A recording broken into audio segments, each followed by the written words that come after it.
He kicked out his wife in labor for his mistress, unaware of her 500 million inheritance. But what kind of man trades love, life, and legacy in the same heartbeat? When Ryan Cole slammed the door on Leah Harrington's cries that night, he believed he was exchanging burden for bliss, pain for pleasure, wife for luxury. He thought her tears were the end of his story, when in truth, they were only the beginning of hers. Because the woman he left bleeding on the doorstep wasn't just a wife in pain. She was the concealed heir to $500 million. The daughter of a man whose quiet empire shaped the very city Ryan worshipped. She begged for a ride to the hospital. He boarded a flight to Paris with his mistress. He mocked her silence. She mastered it. He destroyed her reputation. She built her revenge in plain sight. But how does a woman abandoned mid-labor rise high enough to crush the man who left her? How does a husband who chose a mistress wake up to find the wife he discarded now owns everything he ever desired? And when their worlds finally collide, will he even recognize the same woman he once told to die with her pain? He kicked out his wife in labor for his mistress. Those were the first words that burned across Leah Harrington's mind like iron. The second truth came colder. Ryan Cole had no idea about the $500 million lying dormant in the trust her father had built, waiting only for her signature to come alive. The third truth was a promise whispered between gasps of pain. What she'd do with that money would end his pride and ruin the woman he'd chosen over her.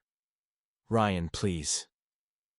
"My water just broke," she said, bracing a trembling hand against the hallway wall as a contraction clenched her body. The marble floor felt like ice beneath her bare feet. The townhouse on West 73rd, once warm and full of laughter, now echoed with the emptiness of a stage after the actors have gone. Ryan stood in the doorway, a cufflink glinting between his fingers, irritation etched where fear should have been. "Of course," he muttered. "It's now. You do this drama when I have a flight." "The hospital bag's packed," Leah said, fighting to keep her voice steady. "Just help me to the car." "Breathe, breathe. Don't let him see the pain." From the living room drifted a silken whisper. "Rye, the car's downstairs." Sienna Reed, his mistress, polished and poisonous, appeared in a champagne trench coat, stilettos slicing the silence. Her beauty was the kind that announced cruelty, as if it were perfume. "Oh," she said coolly, taking in Leah's sweat-soaked hair and the tremor of her body.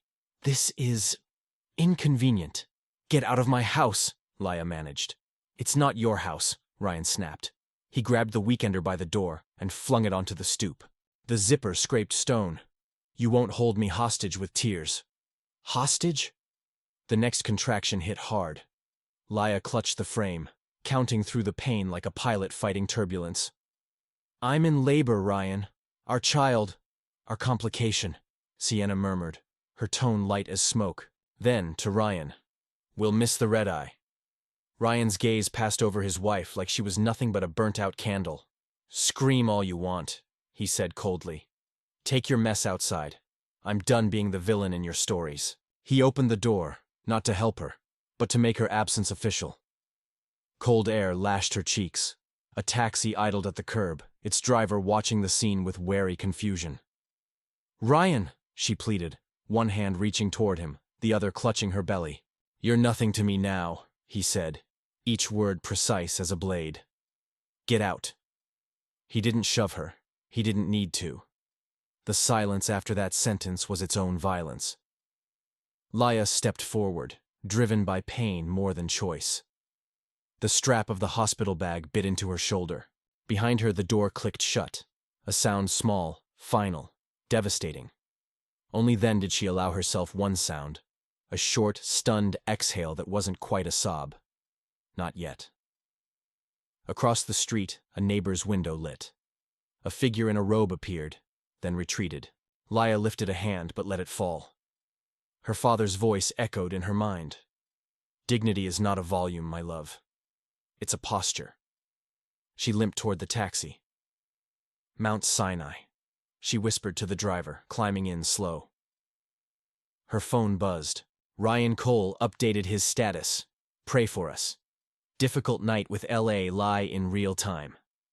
Another contraction rose, sharp, unrelenting, and beneath it, something steadier took root. The outline of a future only she could see. "You don't know what I hold, she thought, resting her head against the window's chill. But you'll learn. Both of you will. The driver caught her reflection in the mirror. You okay, miss? Laya steadied her breath. I will be. The taxi pulled into the empty avenue, tail lights painting the night in red streaks, like a signature she would one day make famous. The cab rolled into Mount Sinai's emergency bay, tires slicing through a thin ribbon of melted snow. You got someone waiting inside? The driver asked gently. Yes, she lied, her throat dry. Someone's coming. No one was. The automatic doors slid open as the cab pulled away, leaving her under the sterile glow of hospital light. The waiting room smelled of antiseptic and exhaustion. Behind the triage desk, a nurse looked up, eyes widening at the sight of a woman doubled over in pain, clutching a small purse like a life raft. Sweetheart, let's get you inside. Her, badge-read Elaine Brooks, mid-40s, the kind of nurse whose voice could quiet a storm. She guided Laya into a wheelchair, hands firm yet gentle. First baby? Yes. How far apart? 2, maybe 3 minutes. You came alone? Laya hesitated. He's on a flight.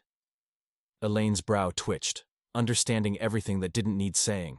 Then I'm your person tonight. They moved through bright corridors humming with machines and whispers. Elaine helped her into a gown, secured the monitors, and within seconds the sound filled the room, steady, miraculous, alive. A baby's heartbeat. You're doing great, Elaine said. I've seen women walk in with less strength. Strength? Laya whispered. I don't feel strong. That's because real strength doesn't feel like glory, Elaine said softly. It feels like survival. Another contraction struck. Laya gripped the bedrail, teeth clenched, breath ragged. Her phone buzzed again. Reflex made her look. Ryan Cole. Pray for us. Laya's at Mount Sinai. Complications. Keep us in your prayers. Her vision blurred. The post already had comments. Stay strong, Ryan. She's lucky to have you. True husband material. Turn it off, Elaine said gently, taking the phone and slipping it into the drawer. Focus on your baby, not the noise. When the contraction eased, Laya stared at the ceiling. The world seemed to fold in on itself. Then the door opened. Helen Harrington stepped in, Laya's mother, in beige cashmere and pearls, perfume announcing her before her voice did. Laya. Mom. Ryan called, Helen said, her tone cool, controlled. He said you refused help, that you've been emotional. I begged him for a ride, Laya replied weakly. He threw me out. Helen's lips thinned.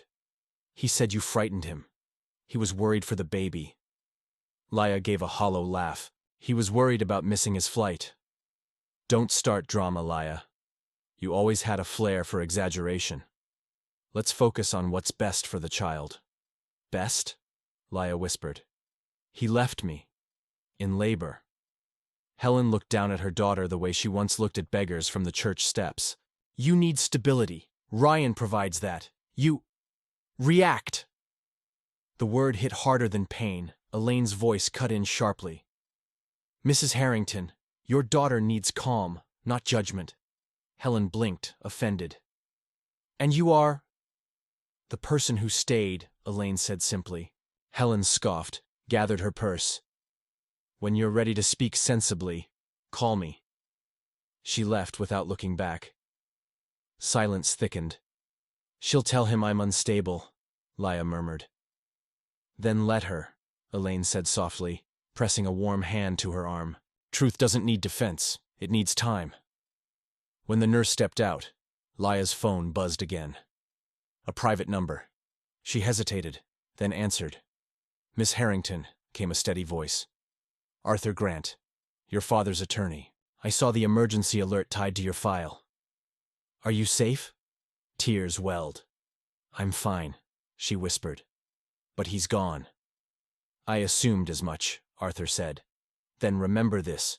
You are not dependent. The trust stands at 500 million under your control once you sign. My advice, silence, for now. Her grip tightened around the phone. He doesn't know, does he? No, Arthur replied. and that ignorance may be your greatest power. Her lips trembled, not from pain this time, but from something awakening inside her. Then let him stay blind, she said quietly. The next contraction came fast and merciless, but she met it with new breath. Elaine hurried in, pressing her shoulder gently. That's it. You're strong. You're ready. And for the first time that night, Laya believed her. The pain surged like a tide she could neither escape nor fear.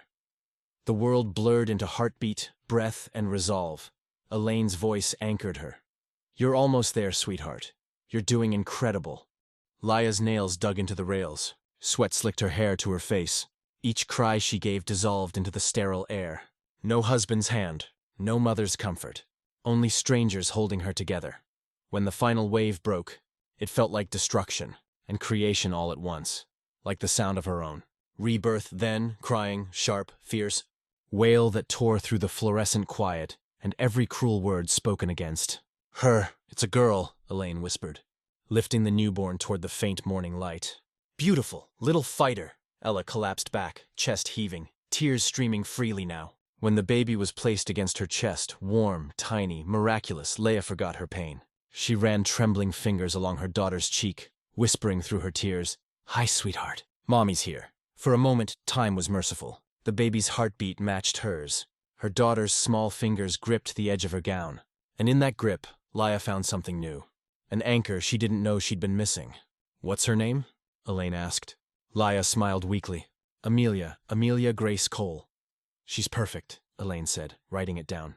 Not Cole, Laya corrected, voice steadier. Harrington. Amelia Grace Harrington. The nurse nodded, something like pride flickering in her eyes. Hours passed. The sun rose pale through the blinds, painting the room gold. Outside, the city resumed its hum. Cars, horns, a world unaware of what had just begun inside. When the baby finally slept, Laya lay still, staring at her phone on the tray beside her. Notifications stacked like knives. Ryan Cole posted, Sometimes love means letting go. Prayers appreciated. Sienna Reed commented, Always praying for strength and peace for you both. Below, hundreds of likes and sympathetic replies. What a strong man. He deserves happiness. Hope the baby's okay. Laya scrolled until the letters blurred. They'd rewritten the story in hours. The man who abandoned her was now a victim. The mistress who replaced her was now a saint. Her chest tightened, but no tears came. The pain had found a deeper place now, colder, more focused. A soft knock interrupted her thoughts. Elaine peeked in. You need rest, honey. Try to sleep. I can't, Laya whispered. If I sleep, it'll feel like it really happened. It did, Elaine said gently, tucking the blanket over her. But this isn't the end. Not for you. When the door closed, Laya turned her face toward the window. Snowflakes drifted outside, lazy and white against the dawn. She reached out, touching the glass with her fingertips. Mommy's not weak, she whispered to her sleeping baby. Mommy's learning. Her gaze hardened. And someday they'll learn too. Miles away, inside a first-class cabin bound for Paris, Ryan Cole sipped champagne beside Sienna Reed. He smiled as notifications rolled in. Praise, sympathy, admiration. She'll get over it, Sienna purred. Ryan chuckled, glancing out at the clouds. She already has no choice. But what he didn't know was that the woman he'd discarded had already begun writing a new story, one that would make the world remember her name and destroy the illusion of his own. 2 weeks later, Laya Harrington stood on the curb outside Mount Si with her baby cradled against her chest. A nurse offered to call a cab, but Laya shook her head. The wind bit through her coat as she tightened the blanket around tiny Amelia. The world had moved on. No news cameras, no family, no husband waiting by the car. Just her and a newborn in the middle of New York winter. A hospital bracelet still clung to her wrist. She tore it off and let it drop into a slush puddle. No more label, she whispered. The taxi driver eyed her through the rearview mirror. Where to, miss? She hesitated, realizing she'd nowhere that felt like home. Just downtown, East 10th. I'll figure it out. The apartment she found was barely a room, a leaking ceiling, a single mattress, a view of an alley that smelled like yesterday's mistakes. But it was hers. She laid Amelia on the bed and stood in the doorway for a long time, watching her baby's chest rise and fall. For days, survival became her rhythm. She sold her jewelry to buy diapers. She skipped meals so she could afford formula. The same city where she'd once been photographed in designer gowns now ignored her when she asked for directions. Her phone buzzed with reminders of the life she'd lost. Charity gala invitations, old contacts asking for updates. Social media posts she couldn't escape. Ryan Cole and Sienna Reed Paris nights. Endless love, new beginnings. Each photo burned her eyes. The same marble floor she'd chosen, the same painting she'd bought. He hadn't just replaced her, he'd erased her. Then came her mother's call. Laya. Helen's voice crackled through the line, detached and composed. You can't live like this. Ryan's offered to help. He's worried about the baby. Laya froze. Help? Yes. He said he's willing to pay for a nanny if you'll sign a shared custody agreement. It's the least you can do after everything. After everything, Laya repeated quietly. You mean after being kicked out while in labor? Helen sighed. You really should stop exaggerating, darling. Life isn't a movie. Neither is betrayal, Laya whispered. Her mother ignored it. You always make things bigger than they are. Ryan is stable, respected. You need to think about Amelia's future. She is my future, Laya said, voice sharp now. And you're right, Mother. I'm done making things bigger than they are. I'll make them exactly as big as they deserve to be. Helen's tone turned cold. Don't be dramatic, Laya. People are already talking. They think you're unwell. Then let them, Laya said and hung up. She placed the phone on the cracked table, staring at its dark screen. A slow exhale left her lips. For the first time, anger felt clean, not wild or desperate, but focused. It didn't burn, it illuminated. She turned toward Amelia, who stirred softly in her sleep. They think they've buried us, Laya whispered, but they've only planted us. That night, she opened the wooden chest her father had left her, and inside were letters sealed with his initials, and one business card she'd kept hidden. Arthur Grant, senior partner. Grant and Hawthorne Law. She ran her fingers across the raised letters. Her father's old friend. Not yet, she murmured, but soon. Outside, thunder rolled across the city. Inside, Laya fed her baby in the dim light. A woman stripped of everything except purpose. Winter turned to spring. But inside that one-room apartment, the air still felt cold. The walls were thin, the floorboards crooked, and the nights long. Laya learned the rhythm of survival. How to stretch $1 until it begged for mercy. How to sleep with one ear open and one hand resting on the crib. Every morning she left before dawn with Amelia bundled against her chest and walked to a diner 2 blocks away. The manager, a gruff man named Tony Vega, hired her after one look at the desperation in her eyes. Can you handle double shifts? He'd asked. I can handle anything, she replied. By day, she poured coffee for strangers who never looked her in the eye. By night, she scrubbed office floors until her knuckles bled. She'd smile at customers who gossiped about Ryan Cole without realizing she could hear them. He's doing well, right? A blonde whispered one afternoon over pancakes. Left that unstable wife of his. Such a shame.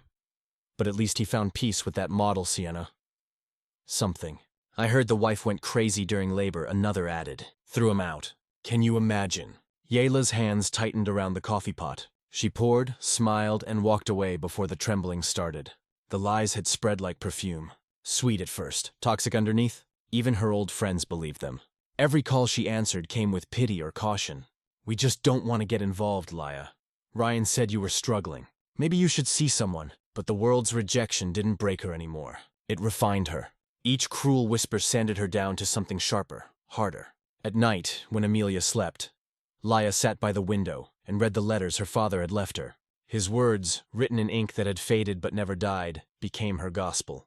If you ever lose everything, remember wealth is not money. It's control, and control begins with silence. She traced those lines with her finger, whispering, "Control begins with silence." That's when she made the call. The phone rang twice before a calm baritone voice answered. Arthur Grant. It's me, she said quietly. Lilaya Harrington, a pause then warmth. I was hoping you call. I can't keep hiding, she said. He's everywhere. Their names are everywhere, and I'm still here invisible. Arthur's tone was steady. Your father left you more than money, Laya. He left you options. You're the sole beneficiary of the Harrington Trust. 500 million unclaimed, but once you step into that light, you'll never disappear again. Are you ready for that? Laya looked down at Amelia's tiny hand wrapped around her finger. I don't need to disappear, she whispered. I need to make them remember. Arthur hesitated, then said, Then we start quietly. I'll arrange everything. And Laya, your father would be proud. When she hung up, her heart pounded with something she hadn't felt since before the betrayal. Power. She walked to the cracked mirror above the sink and stared at her reflection. Gone was the trembling woman in hospital blues. This version of her was leaner, calmer, eyes sharp as cut glass. I'm done surviving, she murmured. It's time they see me again. Outside, the city glittered, unaware that the woman it had forgotten was about to rise from its shadows with $500 million and a vengeance carved from silence. By summer, the city shimmered with heat and secrets. In a quiet high-rise off Park Avenue, Leah Harrington met Arthur Grant for the first time in years. The office smelled of oak and quiet power. Sunlight spilled through floor-to-ceiling windows, catching the gold frames of her father's portrait on the wall, a man whose still eyes seemed to watch her from beyond time.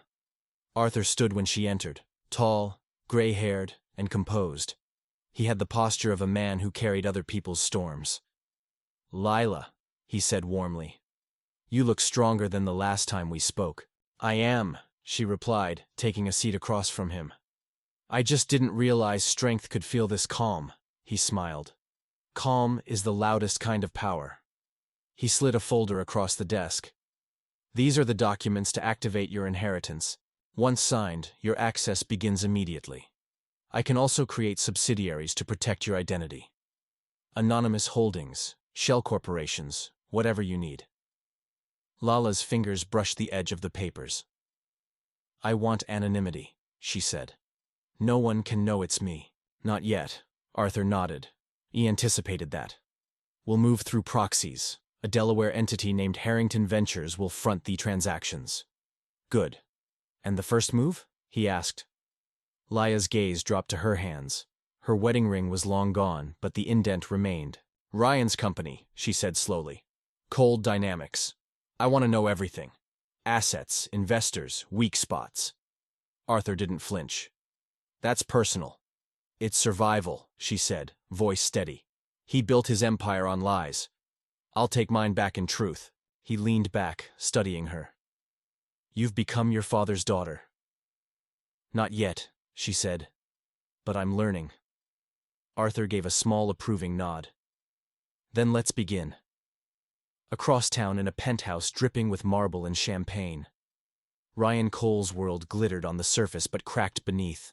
He paced in front of the floor-to-ceiling windows, phone pressed to his ear. "What do you mean the investors are pulling out?" he snapped. "They've been with me for years." His assistant's voice trembled on the other end. "Sir, an anonymous firm has been buying shares quietly. Moving fast. It's destabilizing confidence. Some partners think it's a takeover attempt." Ryan's jaw tightened.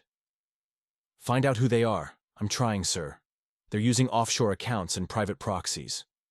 Ryan ended the call, slamming his phone on the table. "Offshore cowards," he muttered. From the kitchen doorway, Sienna Reed watched with mild amusement. Dressed in silk and diamonds, she sipped her mimosa. "You're stressed," she said. "It's not a good look." "I'm fine," he snapped. "You're not," she said smoothly, setting her glass down. "You haven't been sleeping.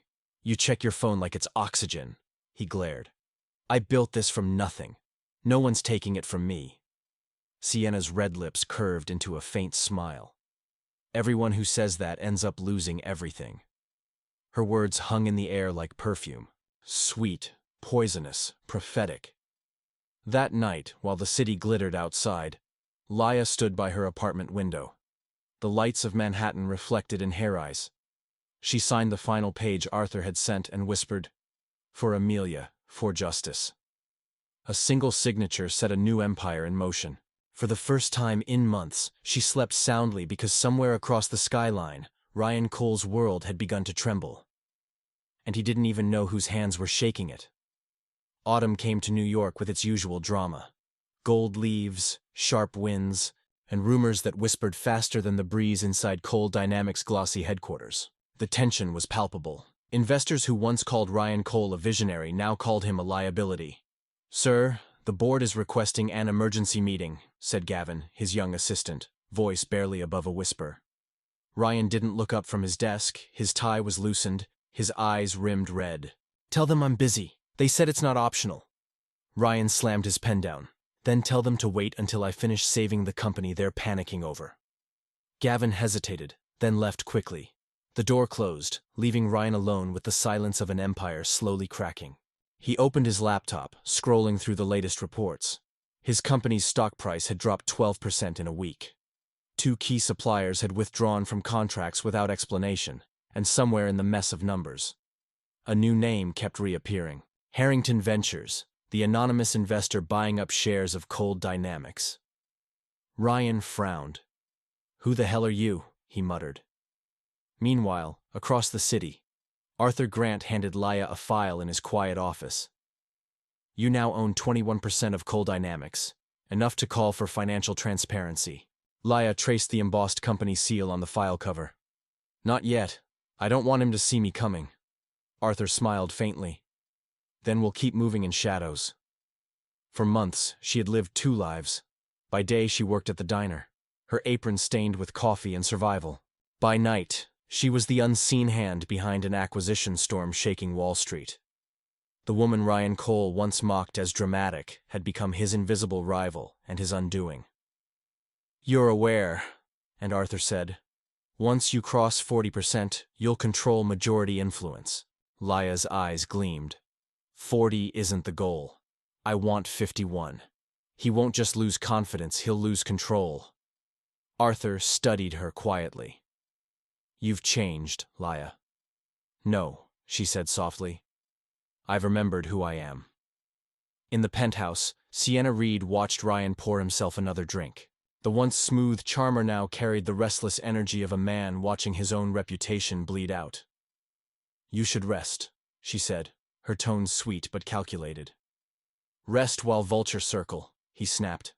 She tilted her head. "You don't have to go down with it." Hef froze, narrowing his eyes. "What are you saying?" "Charles Whitmore called," she said casually. "He's interested in merging with Cold Dynamics. He could save you if you let him." Ryan scoffed. "My rival over my dead body." Sienna smiled faintly. "That might be sooner than you think." When he left the room, her expression hardened.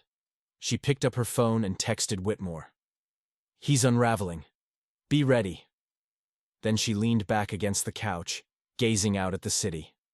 "Sorry, darling," she whispered, swirling her wine. "I never bet on sinking ships." At that exact moment, in a quiet brownstone in Soho, Laya looked down at Amelia, asleep beside her. The baby's breathing was steady, innocent, so far removed from the noise of revenge and business wars. Laya brushed her daughter's cheek. "You'll never need to beg for love," she whispered. "And when you're old enough, you'll know the world once tried to break your mother and failed." She turned to the open laptop on her desk. Another notification blinked. Cold Dynamic stock purchase confirmed. "Welcome to my world, Ryan," she murmured. "Let's see how you handle pain when you can't see where it's coming from." Outside, lightning flashed across the skyline, a silent omen of the storm about to break. The morning the news broke, New York woke up to headlines. Ryan Cole couldn't buy his way out of Cold Dynamics in free fall. Anonymous investor threatens takeover. CEO faces investor backlash as stock plummets again. Every channel carried his face, tired, defensive, cornered. He watched from his penthouse, hands clenched around a tumbler of whiskey. "This is sabotage," he muttered. "Someone's planting stories." Across the kitchen island, Sienna Reed scrolled through her phone, finding concern. "Maybe it's not sabotage," she said softly. "Maybe it's karma," he glared. "What's that supposed to mean?" She shrugged, her silk robe slipping off one shoulder. "You've made enemies, Ryan. Wives, partners, employees. You built a tower on other people's backs. Sometimes towers fall." "Not mine," he growled. But even as he said it, his phone buzzed with another blow. Whitmore Industries had withdrawn from their merger talks. Investors were calling for an emergency board meeting. Sienna smiled behind her glass of wine. "You should have listened when I told you to merge. You don't adapt, Ryan. You dominate until there's nothing left to stand on." He slammed his fist on the counter, the glass shattering. "I made you," he hissed. She tilted her head, eyes glinting. "No, darling. You rented me." For the first time, Ryan saw it, the faint disgust curling at her lips. The boredom of a woman already mentally gone. "Pack your things," he said coldly. "Oh, I already did." Sienna's smile was lethal. "You'll be hearing from Whitmore. Tell him I said hello." The door closed behind her with a click that sounded too familiar, just like the one he'd slammed on Laya the night she went into labor. And for the first time, He felt what silence really was. Downtown in a polished office lined with glass and quiet authority, Arthur Grant handed Leia a newspaper. Anonymous investor identified as Harrington Ventures. Leia's heart drummed softly as she read the headline. Beneath it, smaller text. Firm linked to reclusive areas of late tech billionaire Edward Harrington. Arthur said, "They're starting to guess. It won't be long before they connect the dots." "Let them guess," Leia replied. Her voice was calm, almost serene. "I want Ryan to see me fingerprints on everything he's losing." Arthur nodded slowly. "Then you're ready for the next step." She looked up, which is the board will vote in 2 weeks. With your shares, you can remove him as CEO permanently. Leia's lips curved. Not in joy, but in something deeper, steadier. "Then schedule the vote. I want him to see the knife before it lands." That night, Ryan sat alone in his dark office, staring at his reflection in the glass windows overlooking the city. Behind him, screens flashed numbers, red arrows, losses. The man who once commanded boardrooms now looked small. A king watching his castle sink into its own mode. He picked up his phone, scrolling through old photos. His wedding day, Leia's laughter, her eyes full of warmth he never deserved. For the first time, guilt flickered. But too late, a breaking news alert flashed on his screen. Coal Dynamics majority control shifts to Harrington Ventures. Ryan froze. Harrington. The name rolled off his tongue like a ghost come home. His hand trembled. No, it can't be her. But deep inside, where arrogance once lived, he already knew the truth. The woman he threw out in labor had just become his new boss. The Coal Dynamics boardroom had never been so silent. 12 men and women in tailored suits sat around a long glass table. The skyline of Manhattan glittering beyond the windows. Reporters waited outside. Cameras from major networks were setting up in the lobby. Every whisper of movement carried weight. At the head of the table sat Ryan Cole, pale and sleepless, pretending confidence he no longer possessed. His jaw was tight, his knuckles white. "Let's make this quick," he said. "Whoever's behind this Harrington Ventures stunt is about to learn I don't scare easily." The door opened. Every head turned. Leia Harrington walked in. The moment stretched thin as glass. She wore a charcoal gray suit, tailored to precision. Her posture calm, her hair swept into a clean twist. No makeup excess, no trembling, no weakness, just quiet dominance. Even her heels seemed to click in rhythm with authority. Ryan's eyes widened as if he'd seen a ghost. "Layla." "Good morning, Mr. Cole," she said evenly, taking the empty chair across from him. "I believe you're expecting a representative from Harrington Ventures." The board members exchanged stunned glances. "You," he stammered. "You're behind this?" "Yes," she said simply. "My firm now owns 51% of Coal Dynamics. I'm here to ensure the company transitions into competent leadership." "You," he stood abruptly, voice cracking. "You think you can waltz in here and I'm not waltzing?" She interrupted softly. "I'm reclaiming." The chairman, Evelyn Torres, cleared her throat. "Mrs. Harrington, or is it Miss?" Leia replied, eyes still on Ryan. "Cole was a mistake I've since corrected." Gas rippled around the table. Ryan's voice rose, desperate. "Now you can't do this. This company is mine. I built it from the ground up." "You built it?" Leia said, "with lies, affairs, and borrowed money. And now it belongs to the woman you tried to bury." He slammed a hand on Venable. "You're enjoying this." "No," she said softly, almost sadly. "Enjoyment is temporary. Justice lasts longer." Evelyn slid a document across the table. "Per the bylaws, Miss Harrington's controlling stake grants her authority to call for a leadership vote." Ryan's throat worked. "You're voting me out." Leia leaned forward, eyes level with his. "No, Ryan. You did that yourself the moment you threw me out while I was carrying your child." The words fell heavy, undeniable. The entire room seemed to hold its breath. Evelyn raised her hand, all in favor of removing Ryan Cole as CEO of Coal Dynamics. Every hand lifted but one. Ryan's. Evelyn's voice was calm. Motion carried. Ryan's face crumpled, disbelief shadowing the arrogance that once defined him. "Leia, please don't do this. You don't understand." "Oh, I understand perfectly," she said, rising to her feet. "You thought I'd die quietly. You mistook silence for weakness. But silence," she said, walking past him, "is where storms gather their strength." She stopped at the doorway, turning back once. "You said I was nothing. Now you'll answer to the woman you discarded." The doors opened. Flashbulbs exploded in the hallway. Ryan stood frozen as the cameras caught the image that would headline every paper. The next morning, Leia Harrington reclaiming the empire built on her pain. And when the doors shut behind her, the boardroom fell into the silence of defeat. A silence that once belonged to her. The fallout was instant. By dawn, every major outlet carried the same photo. Leia Harrington leaving the Coal Dynamics boardroom, her former husband crumbling behind her. Headlines screamed across the country. Wife kicked out in labor returns as billion-dollar heiress now owns husband's empire. From betrayed to boss, Leah Harrington takes over Coal Dynamics. Thesity that once whispered about her instability now couldn't stop saying her name. Ryan Cole sat in the wreckage of his penthouse. Empty champagne glasses, eviction notices, and the quiet hum of humiliation. Calls went unanswered. Sponsors pulled funding. Friends disappeared. He stared at his reflection in the window. A man stripped of everything money once disguised. He picked up his phone and called Sienna. No answer. He tried again. Voicemail. Then he saw it. An entertainment alert flashing across his screen. Sienna Reid spotted with Charles Whitmore at Milan Tech Summit. New power couple. Ryan Shan shook. No, he whispered. No, she wouldn't. But she would. And she did. Across the city, Sienna reclined in a marble hotel suite, a flute of champagne in hand. The headlines glowed across her screen. She laughed softly. Poor Ryan. He finally met someone smarter than him twice. Whitmore smirked beside her. You're ruthless, Sienna. She tilted her glass. Ruthless keeps you fed. But the satisfaction faded when she turned the channel. The news anchor's voice stung. Coal Dynamics' new CEO, Miss Leah Harrington, has announced a full audit of past financial dealings, including suspected corporate espionage between the company and Whitmore Industries. Sienna's smile fell. What? Whitmore's brow furrowed. She's targeting us.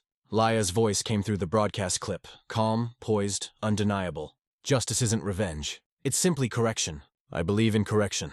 Sienna's grip tightened on her glass until it cracked. Meanwhile, Helen Harrington sat in her suburban mansion, staring at the same broadcast. The daughter she'd called unstable was now being hailed as one of the most powerful women in America. The comments scrolling beneath the interview told the story Helen had refused to see. She's brilliant. She's strong. She's everything they said she wasn't. Shame crawled through her chest. She reached for her phone and called the number she'd ignored for months. La, darling, it's Mom. I saw the news. I'm so proud of you. I knew you had potential. Ella's voice came through steady and unhurried. No, you didn't. Sweetheart, you called me dramatic. You took his side. You told me I was unfit. Don't rewrite history now that I'm newsworthy. Helen's tone cracked. I made mistakes, Leah, but I'm still your mother. And I'm still your daughter, Leah said softly. But you'll never use that word as leverage again. The line went dead. Helen sank into her armchair, trembling under the weight of silence.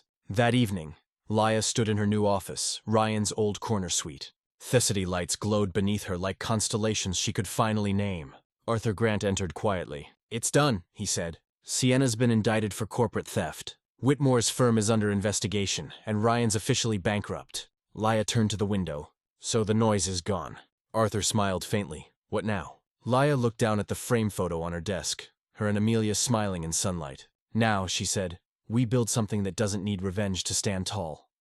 Behind her, the lights of New York shimmered, bright, clean, and unyielding, just like her. And somewhere in that endless city, the echoes of a slammed door faded at last. Years later, New York looked different to Leah Harrington. Not because it had changed, but because she now stood above it. The skyline that once mocked her from cold taxi windows now glittered outside her own penthouse office, where her initials, LH Group, shone in gold at the building's entrance. Inside, Leah moved with quiet assurance. Her company had grown beyond Coal Dynamics, investing in renewable energy, education grants for single mothers, and housing programs under her late father's name. She no longer needed revenge to define her victories. But fate has a cruel sense of timing, because on an ordinary Wednesday morning, the past walked into her lobby. Miss Harrington, her assistant said softly through the intercom. There's someone here to see you. He says it's urgent. Who? A pause. Ryan Cole. For a heartbeat, silence filled the room. Thick and heavy. Then Leah closed her laptop. Send him up. When the elevator doors opened, she almost didn't recognize him. The man who'd once walked with the swagger of the untouchable now stood in a suit, a size too big. His face pale, his eyes hollowed by regret in time. He breathed his voice. You look incredible. She regarded him quietly. And you look like a man who finally understands consequences. He flinched, eyes dropping. I lost everything. The company, Sienna, the house. My name's ruined. I can't even get hired. Then I suppose life finally gave you what you gave me, she said softly. He swallowed. I came to apologize. I was wrong about everything.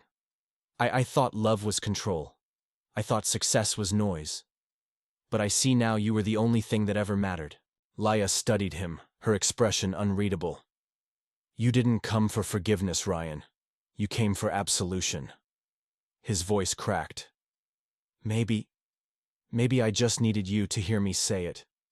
She rose from her chair, walking slowly to the window where the skyline glowed. "You once told me I was nothing," she said, turning to him. "That I'd die with my pain. You never imagined I'd live with it instead and use it to build something bigger than both of us." He nodded, tears in his eyes. "I deserve that. Every bit of it." "No," she said, shaking her head. "You deserve to heal, not to be destroyed again. Because I'm done living in the ruins you built." He looked up, confused. "So this is forgiveness."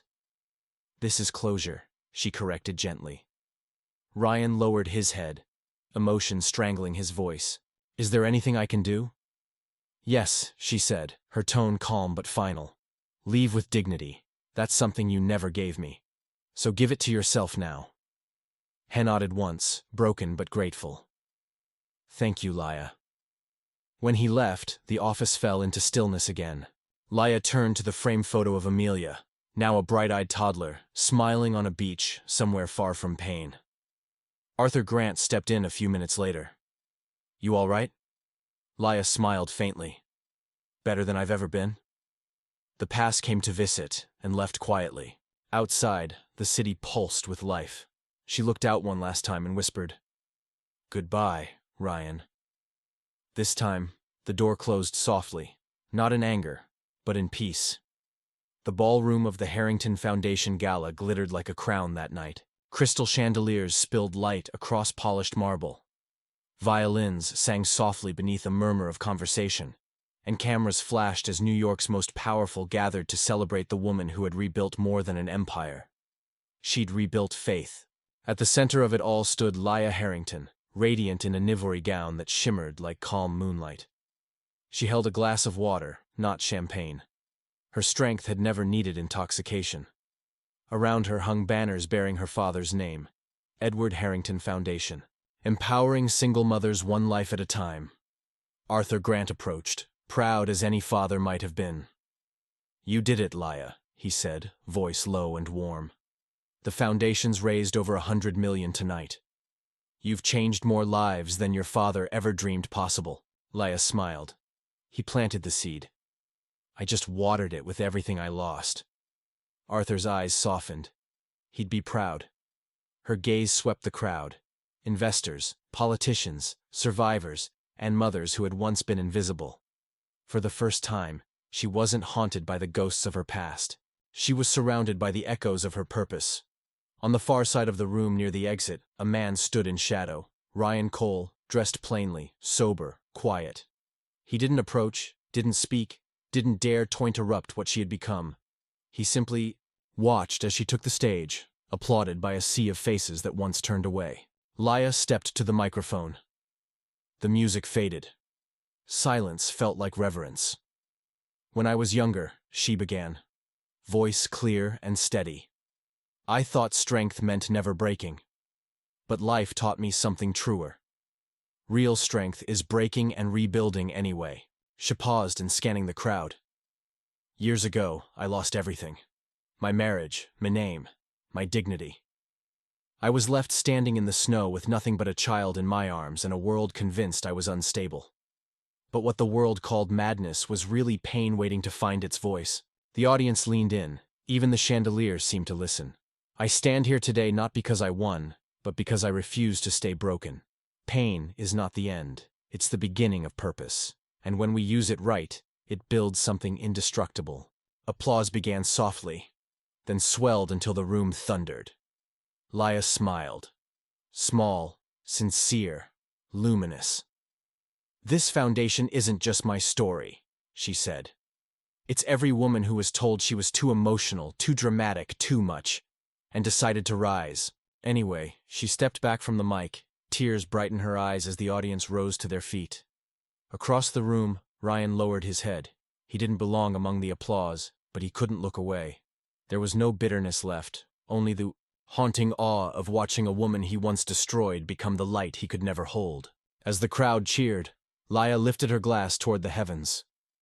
"Torbirth," she whispered. Arthur caught her words, smiling. To rebirth. And as violins swelled once more, Leah Harrington, the woman who had been thrown out in labor, who had once begged for mercy at a locked door, walked off the stage, not as a survivor, but as a legend.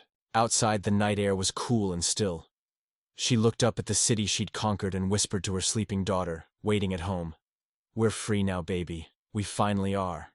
The stars above New York blinked like approval.